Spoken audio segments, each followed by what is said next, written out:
আসসালামু আলাইকুম প্রিয় দর্শকবৃন্দ, আপনাদের সবাইকে আজকের ভিডিওতে স্বাগতম। আশা করি সবাই ভালো আছেন। আজ আমরা কথা বলবো এমন একটি বিষয় নিয়ে যা আমাদের জীবনের সাথে খুবই জড়িত। সেটা হলো ভাজাপোড়া খাবার।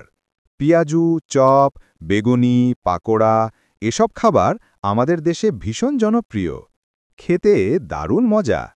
কিন্তু আপনি কি জানেন এগুলো নিয়মিত খেলে শরীরের মারাত্মক ক্ষতি হতে পারে?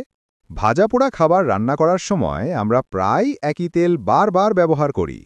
পুরনো তেল আবার গরম করলে তাতে তৈরি হয় ট্রান্স ফ্যাট আর অ্যাক্রিলামাইড নামক ক্ষতিকর উপাদান।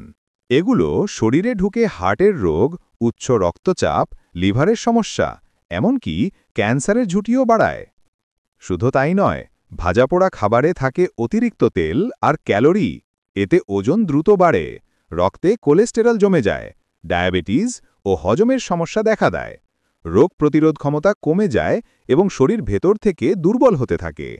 তাহলে সমাধান কি? প্রথমত, চেষ্টা করবেন একই তেল বারবার ব্যবহার না করতে। দ্বিতীয়ত, ভাজাপোড়া খাবার মাঝে মাঝে খাওয়া যেতে পারে, কিন্তু প্রতিদিন নয়।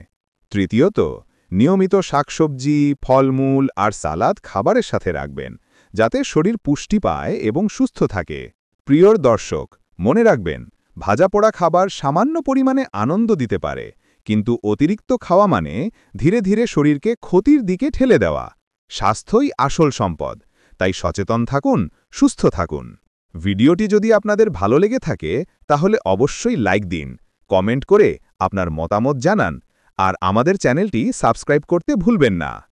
আল্লাহ হাফেজ।